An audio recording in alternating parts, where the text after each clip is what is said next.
នេះចូលមេរៀនទី6ដែលរៀនភាសាក្រេតឲ្យខ្លួនឯងហាងសាំងថាតែងតែតែងតែហាងសាំង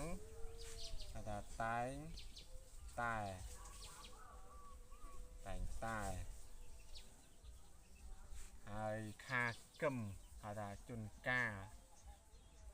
ហើយជួនកាពេលខ្លះខាកឹមជួនកាពេលខ្លះខាកឹមជួនកាពេលខ្លះ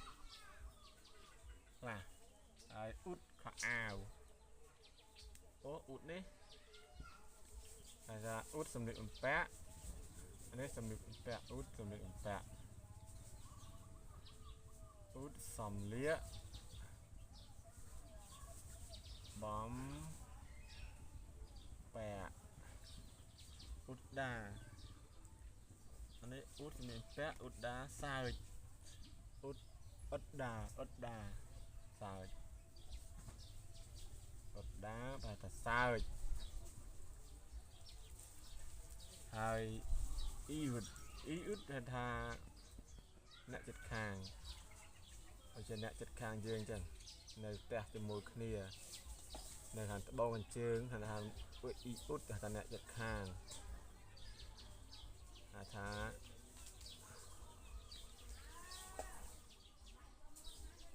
ហាងសាំងហៅថាតែងតែខាកឹមចិនកាពេលណាពេលខ្លះជន់ណាជន់កាថាហ្នឹងទោះជន់កាពេលខ្លះនឹងជន់កាពេលខ្លះអ៊ុតថាអ៊ុតនេះគេថាសម្លៀកបំពាក់អ៊ុតសម្លៀកបំពាក់អ៊ុតដាសើចអានេះអ៊ុតដានេះអ៊ុតដាសើចអ៊ីអ៊ុតអ្នកចិត្តខាងបាទពេញចិត្តវីដេអូនេះសូមជួយ follow អ្នកមួយផងបាទហើយការរៀនភាសាកូរ៉េនេះបាទនិយាយទៅមិនច្បាស់ហើយមិនសមនឹង